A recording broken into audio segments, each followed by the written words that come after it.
Halo pemirsa, Anda menyaksikan People's Choice bersama saya Stephanie Ginting.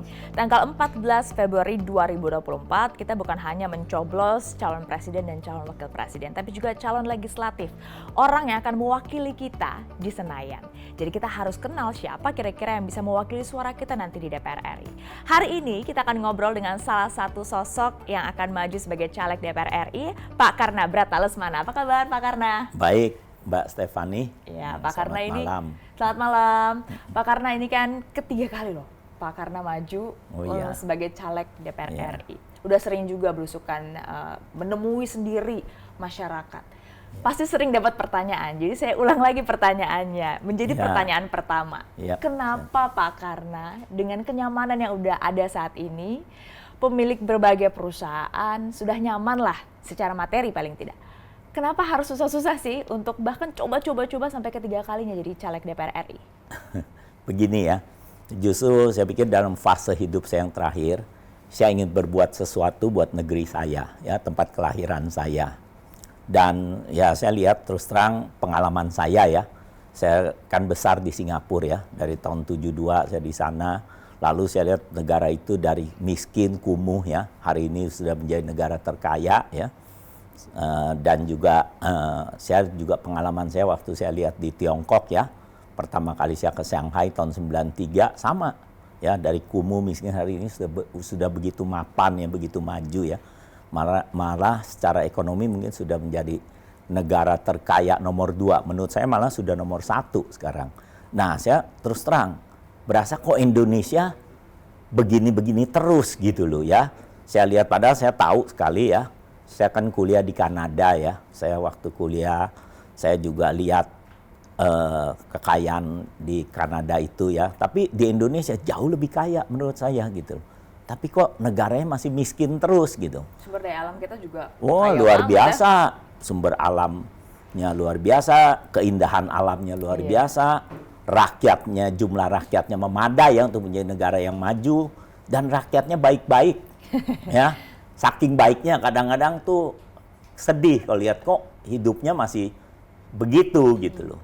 Ya itulah yang mendorong saya untuk coba maju.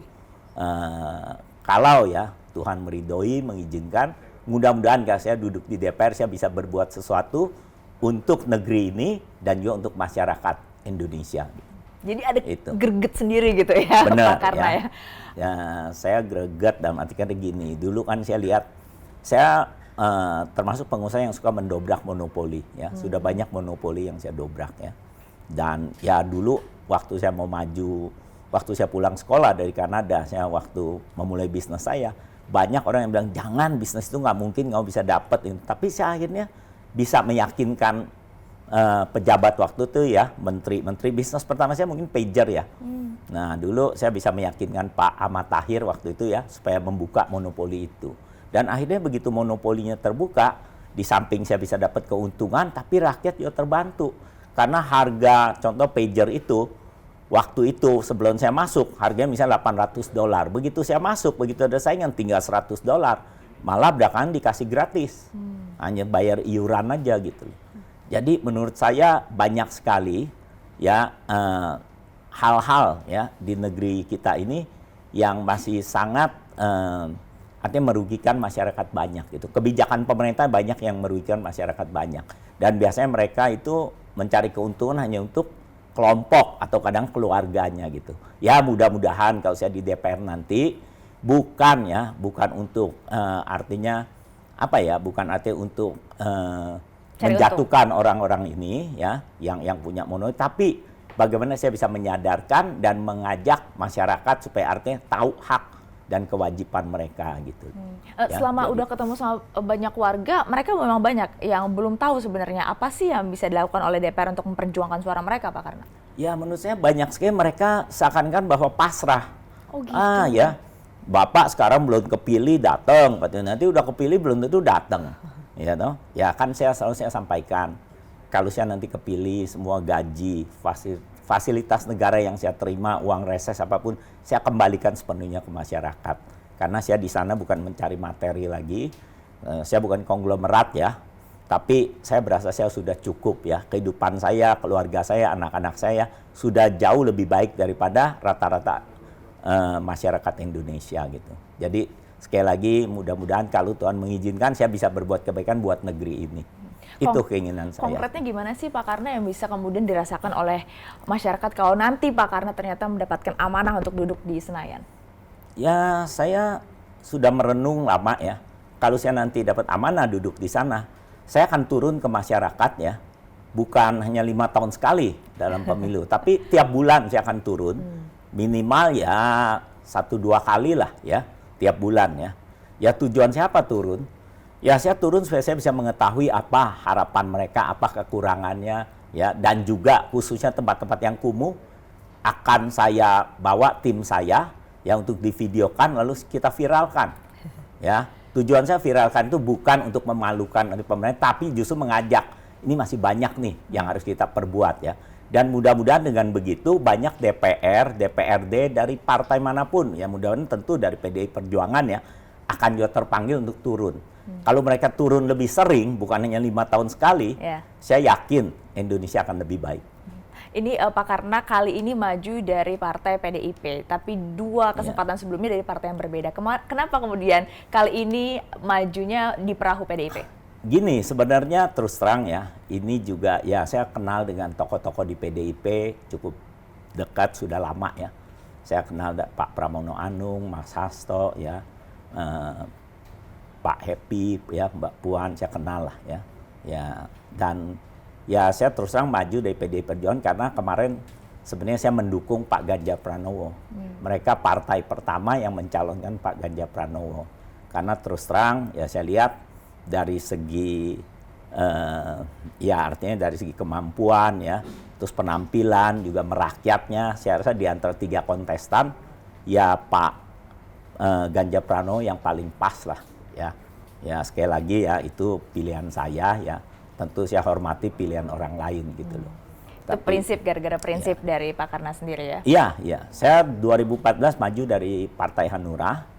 Dan waktu itu sebenarnya saya suara terbanyak di Hanura untuk DKI. Dapil yang sama, saya nggak pernah geser dari dapil 3. Iya, berbeda partai tapi dapilnya sama. Sama ya.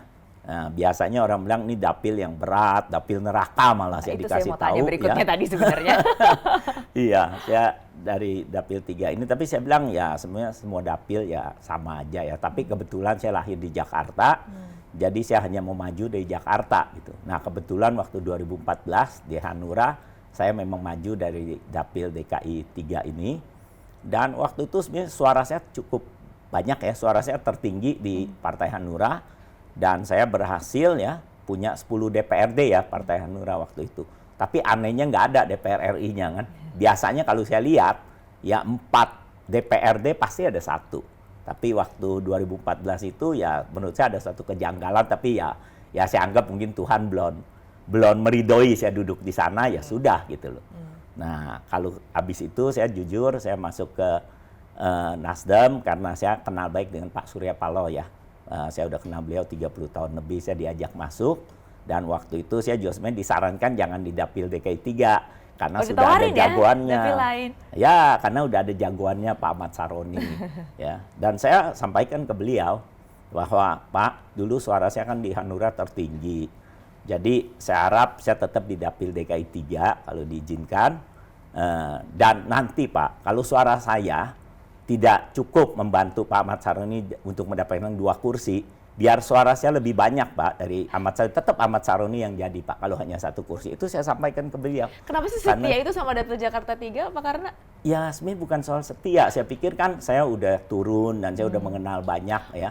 Dan saya lihat daerah yang sangat miskin ya, jadi saya kadang-kadang tuh sedih ya, lihat kok Jakarta ya ibu kota kita ya sudah merdeka 78 tahun masih seperti itu kemiskinannya gitu loh. Kumuh ya. Itu ya got-got nggak jalan, kali juga nggak jalan ya.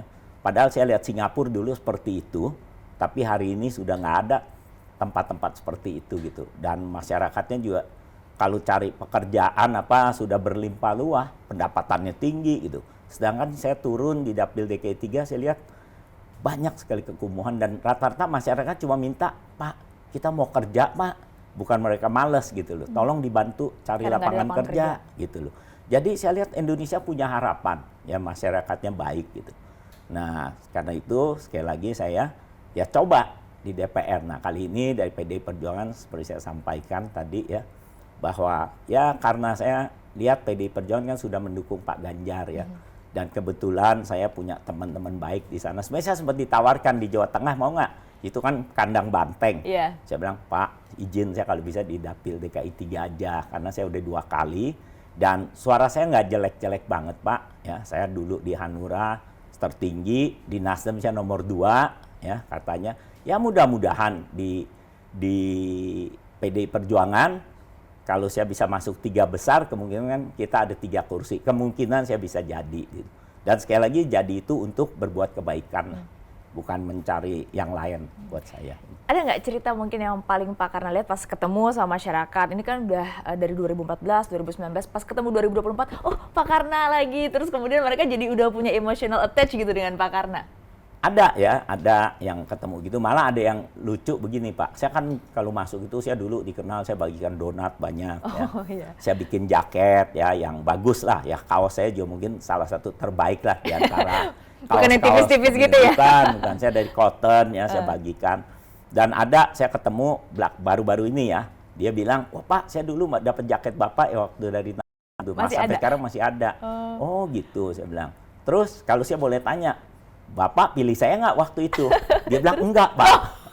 Dapat jaket saya, tapi nggak pilih saya. Kenapa gitu. katanya? Nah, saya tanya. Saya bilang, saya boleh tahu nggak kenapa Pak? Habis saya nggak pernah ketemu Bapak. Jadi jaket saya dari siapa?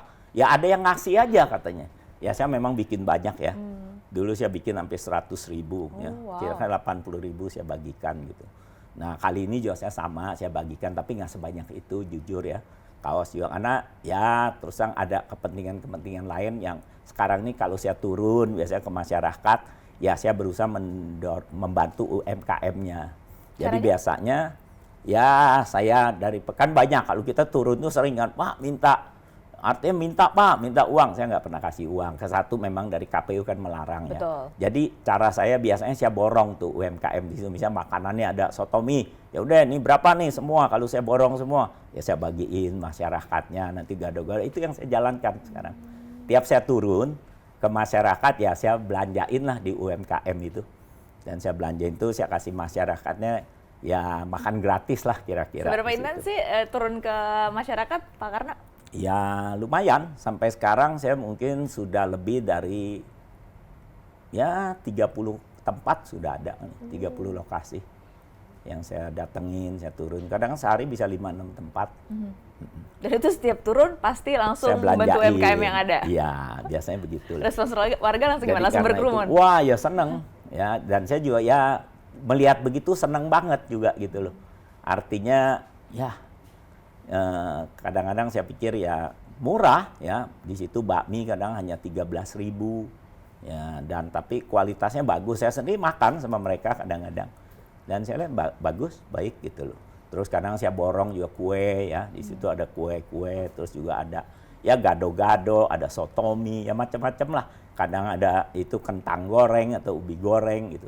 Terus kadang-kadang juga ada yang di pasar-pasar waktu saya turun saya borong misalnya jualannya gitu loh. Kemarin ada ayam gitu ya. Ya begitulah kira-kira. Jadi benar ya ceritanya kalau Pak Karna walaupun bisnisnya di mana-mana tapi tetap merakyat dan mau makan di pinggir jalan.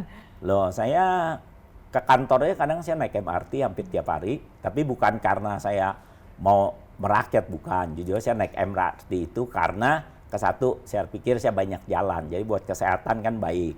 Kedua juga ya kadang-kadang kalau mobil tuh macet. Saya kalau naik MRT itu lebih cepat ya justru lebih bisa ngirit 30 menit sampai 40 menit gitu loh. Jadi saya pikir itu yang satu yang saya biasakan lah. Ya saya biasakan dan saya enjoy kok. MRT kita bagus banget, bersih ya. Jadi nggak kalah lah sama Singapura, sama Hong Kong, sama Jepang. Bagus MRT kita. Itu termasuk juga bisa jadi ketemu warga juga sambil naik. Ya tapi jarang di MRT itu jarang kita bisa ngobrol karena apalagi dulu ya kita dilarang loh. Iya benar ya, nggak boleh ngobrol, nggak boleh keras-keras ya wajar lah. Saya rasa itu lebih tertib baik. Gitu. Jadi gimana komunikasi Pak Karna, terutama untuk para pemilih yang 56% ini adalah anak-anak muda nih Pak Karna. Kita bahas usai jeda, tetap di People's Choice, kami segera kembali untuk Anda sesaat lagi.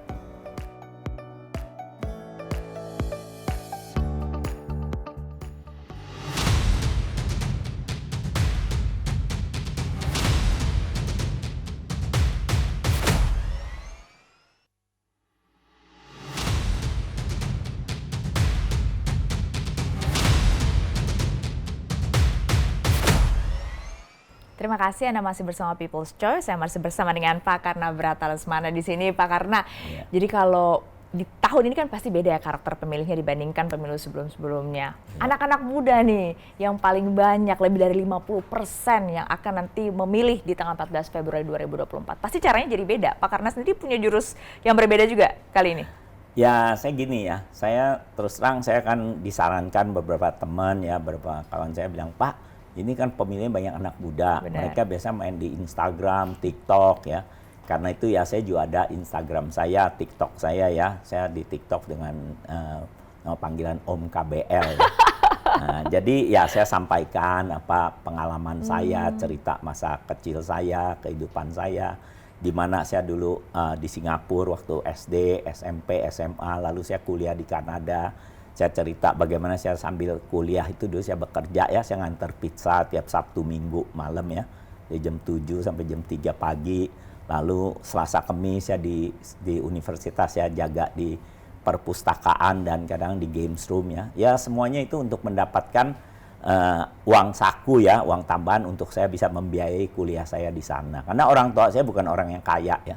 Jadi ya, seperti Pak Karna sekarang perjuangannya panjang juga dan susah payah juga ya ternyata. Oh iya, ya. Jujur aja saya beruntung ya balik lahir di Indonesia. Saya pulang ke Indonesia tahun 1984. Saya waktu itu ketemu Menpar Postel almarhum Pak Ahmad Tahir ya. Saya bisa meyakinkan beliau untuk ya itu memberikan saya izin untuk membuka bisnis pager. Bisnis pertama saya pager. Nah, dan waktu itu kan dimonopoli sama konglomerat waktu itu. Saya ya dengan ya saya berargumentasi, saya juga ya punya kesempatan ya bicara pikiran-pikiran saya dengan waktu itu Pak Ahmad Tahir ya. Dan akhirnya beliau ya memberikan saya izin pager itu dan luar biasa jujur aja. Saya nggak punya uang apa-apa dan waktu itu menteri itu powerful sekali. Ya dia bilang ya udah saya bantu Anda, saya udah jelas ini.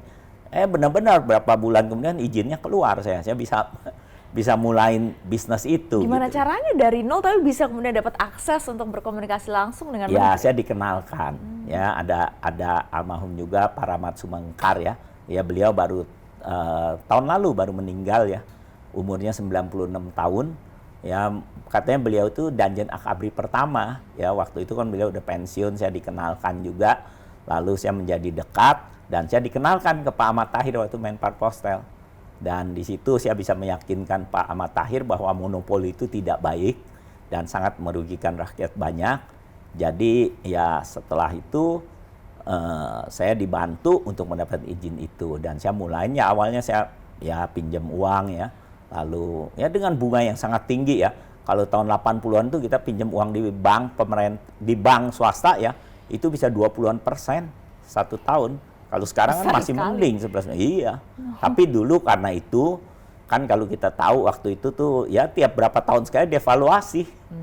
Jadi ya itu faktanya. Ya sekarang secara ekonomi sudah lebih baik lah. Meyakinkan orang di tahun 80-an dan sekarang meyakinkan orang di tahun 2023 ini kan susah nggak? Atau lebih gampang Pak Karna? Ya saya sekarang kan ya saya banyak ya teman pejabat tinggi mungkin negara banyaklah teman-teman saya.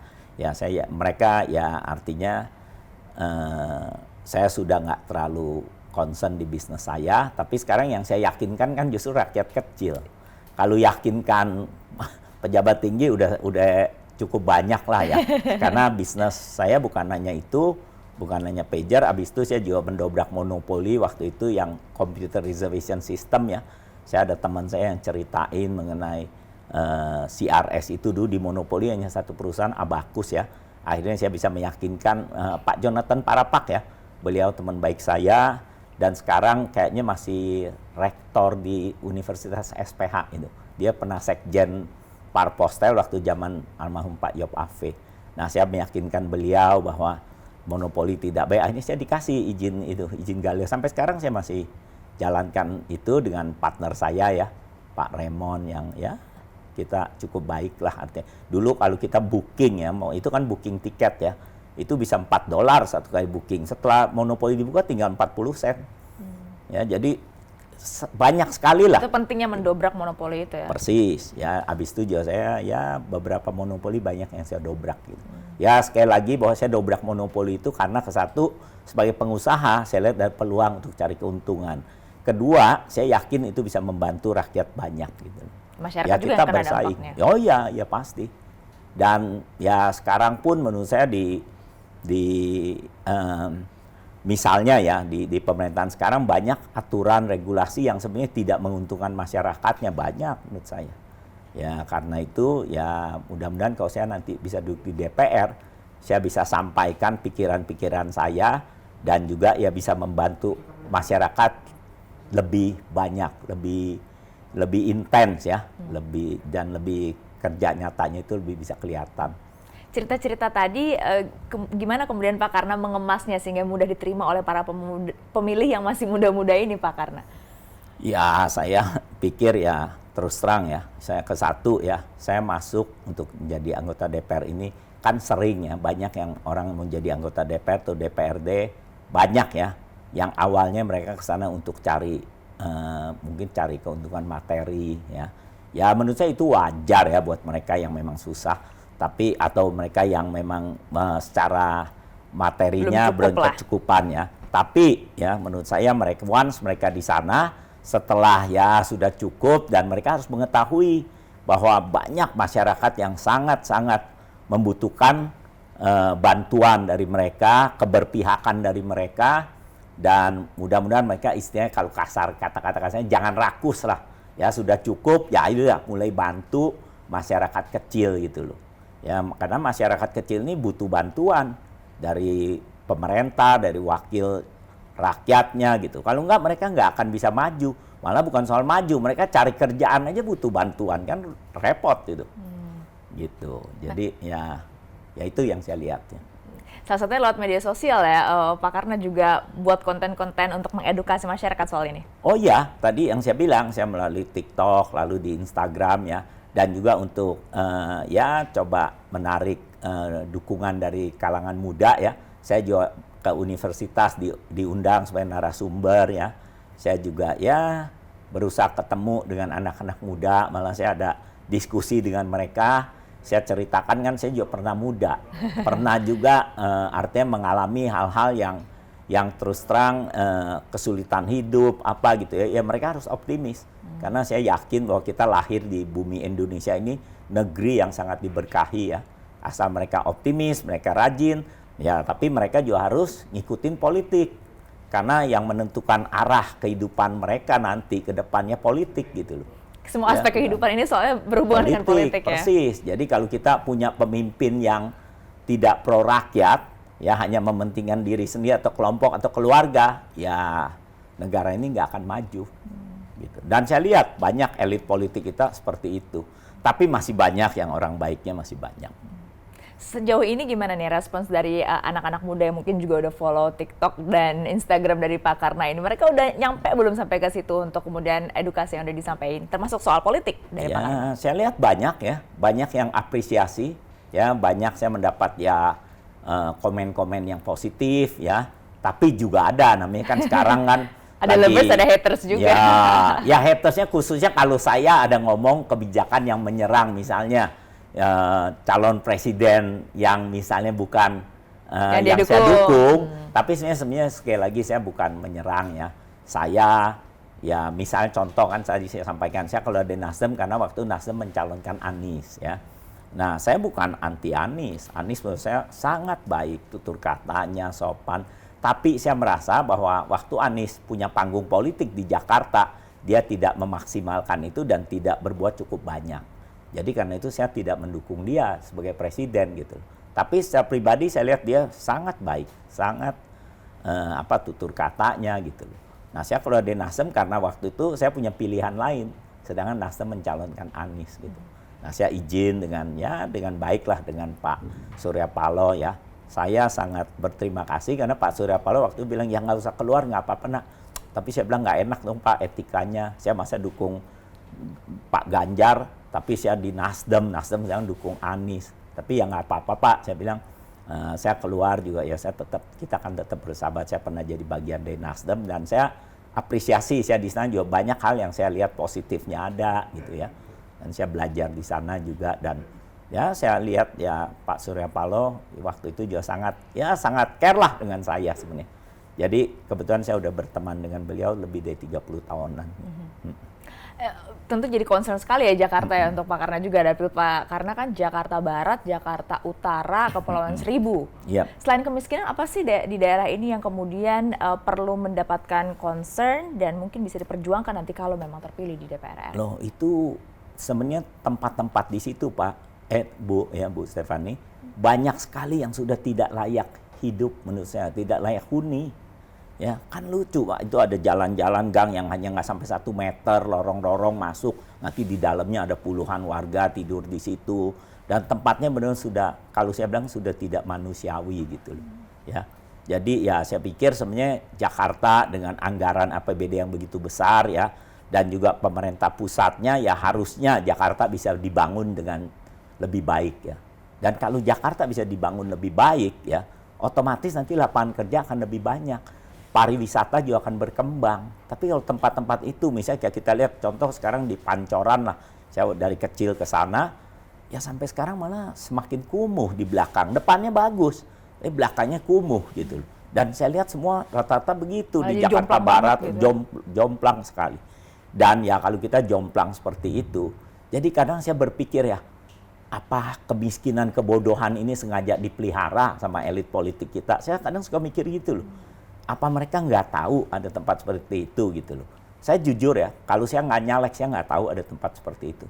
Ya karena dulu saya banyak di Tamrin, ya kesibukan bisnis, jadi saya ketemu orang, negosiasi semua ya di daerah yang wah bagus sekali gitu. Restoran bagus, pelayan bagus, tapi waktu saya nyalek ini, saya kan diajak turun ke tempat seperti itu, saya kaget, jujur saya kaget. Tapi ya saya pikir ya saya harus optimis, dan saya yakin ya, mudah-mudahan sekali lagi tadi kalau saya nanti terpilih, saya akan viralkan tempat-tempat seperti ini, bukan untuk menjatuhkan wibawa pemerintah, bukan. Tapi bagaimana supaya bisa membangun empati mereka, khususnya mereka yang punya kekuasaan, yang sedang menjabat ya, bahwa mereka bisa lihat, mereka lah ini orang yang harus dibantu gitu. Ya, dan sering kalau saya lihat dari dulu, banyak sebenarnya pejabat tinggi kita, ya mereka lebih banyak membantunya konglomerat, orang kaya. Sebenarnya udah nggak usah dibantu, orang-orang itu udah lebih mapan dan cukup gitu. Okay. Yang penting orang-orang seperti itu ya nggak usah diganggu aja gitu loh. Ya dari aparat ya, karena sering juga saya lihat itu diganggu ya, peraturannya nanti nggak jelas, nanti ada ya banyak lah. Tapi yang harus mereka perhatikan ya, lalu berpihakan ya kaum miskin ini yang mau kerja ya tapi nggak tahu kerjaan apa dan nggak ada lapangan kerja buat mereka, dan kehidupan mereka kadang-kadang menyedihkan ya. Ya sampai sekarang ini kan masih banyak sekali yang masyarakat kita khususnya di Jakarta kehidupannya itu ya per orang itu spendingnya nggak lebih dari 1 juta gitu loh. Coba bayangkan kalau 1 juta itu ada per hari cuma 30.000. Ya, data statistik kita malah tingkat orang kemiskinan itu hanya katanya 600.000 per hari, 20.000. Di atas itu udah nggak terlalu miskin gitu. Ya gimana? Ya kalau coba bayangkan hidup di Jakarta 1,5 juta atau 3 juta deh sebulan. Bagaimana bisa hidup? Ya jujur aja menurut saya itu tanggung jawab pemerintah. Dan harusnya bisa dengan kekayaan alam kita ya. Kalau mereka benar-benar niat baik, lalu bekerja keras untuk kepentingan rakyat, ini bisa diatasin gitu. Jadi saya optimis lah. Masih optimis. Salah satu program nasional juga yang kemudian ingin memperjuangkan kedaulatan rakyat kita juga bisa membuka peluang kerja juga kan hilirisasi. Kalau Pak Karna sendiri melihatnya itu apa yang kemudian bisa ditingkatkan? Gini. Justru hilirisasi itu ya kita bilang hilirisasi misalnya nikel lalu boksit ya. Saya lihat sepintas seakan-akan itu bagus gitu. Tapi jujur ya pelaksanaannya nggak bagus karena contoh ya. Saya ngomong contoh aja lah ya. Kita hilirisasi boksit misalnya, lalu pemerintah melarang ekspor, jadi otomatis kalau dilarang ekspor, ya harus jualnya ke smelter, ya. Nah, smelter ini ya hanya ada beberapa sekarang gitu ya. Nah, sedangkan penambang boksit ini dulunya mungkin ada ribuan ya. Lalu dengan dipaksa tidak boleh ekspor, apalagi padahal harga ekspor misalnya bisa $70. Ya, ini fakta ini kalau misalnya untuk boksit ya. Lalu kalau jual ke smelter, mereka hanya mau terima $30-an. Itu pun nanti kualitas ini dipotong lagi. Jadi saya rasa kurang bijak kalau hanya melarang ekspor gitu loh. Harusnya ya pemerintah mengenakan ini aja tax ya. Untuk ekspor misalnya harus bayar sekian dolar misalnya. Kalau perlu ya misalnya $10 atau $15. Lalu perbedaan ini, tax ini, ya hasil dari tax ini yang tadinya nggak ada, sekarang ada, boleh disubsidikan kepada pemilik smelter. Ya kan? Karena nggak fair gitu loh. Misalnya kita jual ke ekspor nggak boleh, padahal harga tinggi. Kita jual ke dalam, artinya ditentukan harganya sangat minim gitu. Ini namanya subsidi dari masyarakat kecil ke orang kaya. Yang bisa bangun smelter kan orang kaya. Jadi nggak gunanya smelter ada di Indonesia? Loh, smelter di Indonesia berguna, tapi caranya dengan melarang ekspor itu salah. Ya, smelter ini pemerintah harus kasih insentif. Misalkan udah dikasih insentif, nggak usah bayar pajak keuntungan selama 20 tahun, itu udah insentif. Lalu juga misalnya, ya kalau misalnya, untuk ini dikasih misalnya subsidi dari pemerintah, ya toh, jangan subsidinya dari rakyat. Sekarang kalau dipaksa, secara nggak langsung masyarakat ini ya penambang ini kan bukan ekonomi kuat gitu, mereka masih ekonomi menengah, malah kadang ini ada yang lemah, lapangan kerja juga dibuka banyak. Nah contoh aja sekarang penambang ini berkurang banyak, dulu bisa ribuan sekarang paling tinggal berapa puluh karena ditekan terus sama smelter ini. Ya minimal pemerintah harusnya punya harga dasar yang harus dibeli gitu loh. Kalau dia melarang orang untuk ekspor, artinya kan kalau bahan baku ini kurang, ya nggak apa-apa dilarang, karena untuk kepentingan smelter. Tapi kan sekarang bahan baku ini berlimpah ruah, dan kita perlu devisa. Kenapa harus dilarang? Dan apalagi dilarang ini lalu gap harganya, misalnya di luar negeri $70, kita hanya dijual paksa $30. $40-nya kemana? Ya jujur aja, kalau saya tanda tanya. Ya kalau benar-benar pemerintahnya bilang, waduh itu buat keuntungan smelter. Ya saya ragu, ngapain dikasih keuntungan smelter seperti itu gitu loh. Ya, jangan-jangan itu ada bagian-bagian yang saya nggak lihat gitu. Ya fair aja loh. Itu nggak fair, harusnya boleh ekspor misalnya, tapi dikenakan pajak misalnya $10. Nah $10 ini kan wajar. Lalu pemerintah mau bantu smelter silakan. Tapi begitu dia melarang orang, ya menurut saya itu satu kesalahan. Melarang ekspor, apalagi dia nggak lihat harga-harganya itu antara harga internasional yang bisa dibeli dengan harga lokal yang harus dijual. Jadi ini kalau kita bilang balik ya zaman dulu ya misalnya waktu cengkeh di monopoli, ini agak monopoli juga artinya. Walaupun mungkin kalau satu monopoli, ini ada beberapa namanya oligopoli. Tetap nggak baik itu gitu. Ya tapi saya yakin ya kayak contoh kemarin ya, ada peraturan pemerintah kalau kita ingat nggak yang ada TikTok tuh. Ya kan dilarang kan TikTok Shop dilarang karena alasannya kan penambang sepi. Ya, lalu pemerintah memutus dilarang TikTok, tapi ternyata tanah tetap sepi. Sekarang dibolehkan, ya nggak boleh, kebijakan dari pemerintah nggak boleh seperti itu gitu. Kira-kira. Ini misalnya, dengan pengalaman Pak Karna yang banyak juga sudah menyerap banyak aspirasi warga. Kalau boleh memilih, tentu nanti keputusan fraksi. Kalau boleh memilih, merasa lebih tepat ditempatkan di komisi mana kalau misalnya nanti masuk ke DPR? Ya, saya lihat kan Indonesia ini banyak kemiskinan belum hilang, ya. Hukum masih berantakan, korupsi masih banyak ya. Jadi saya akan senang mungkin di kalau nggak salah komisi 2 di pemerintahan ya atau komisi 3 di hukum. Tapi sekali lagi saya pikir sebenarnya kalau saya di sana saya akan punya kolik ya, dan saya yakin ya partai PDI Perjuangan pasti mereka tujuannya untuk membantu masyarakat ya, khususnya masyarakat Indonesia, memajukan masyarakat kehidupannya ya. Jadi kalau saya di sana, saya bisa berkomunikasi dengan petinggi-petinggi PDI Perjuangan. Selama niat saya baik, pasti saya punya jalan yang akses bisa langsung lah kalau orang yang kemudian bisa punya akses regulasi ke mereka untuk saya ceritakan ini terbaik. Ya mudah-mudahan ya dengan begitu sekali lagi saya bisa membuat ya kebijakan-kebijakan bersama teman-teman di sana ya kalau saya terpilih untuk sesuatu yang bisa memajukan kepentingan rakyat banyak. Dan otomatis dengan begitu partai PDI Perjuangan juga bisa lebih dicintai masyarakatnya, dan itu nyata gitu loh. Ya, kita di tiap partai saya udah pengalamannya pasti ada orang-orang yang memang cari keuntungan pribadi, tapi juga masih banyak orang yang ingin berbuat kebaikan buat di negeri ini. Dan mudah-mudahan saya di sana bisa jadi katalis perubahan, image DPR itu bisa lebih baik gitu. Mudah-mudahan kalau saya di sana. Kalau hadir di DPR, Iya. Pak Karnabrata Lesmana. Terima kasih banyak. Terima kasih. Sukses untuk kampanyenya ya. Iya. Dan juga pemilu di 14 Februari 2024 nanti. Terima kasih Pak Karna. Terima kasih juga Anda sudah menonton. Jangan lupa untuk saksikan episode-episode lainnya di People's Choice. Saya Stephanie Ginting. Sampai jumpa.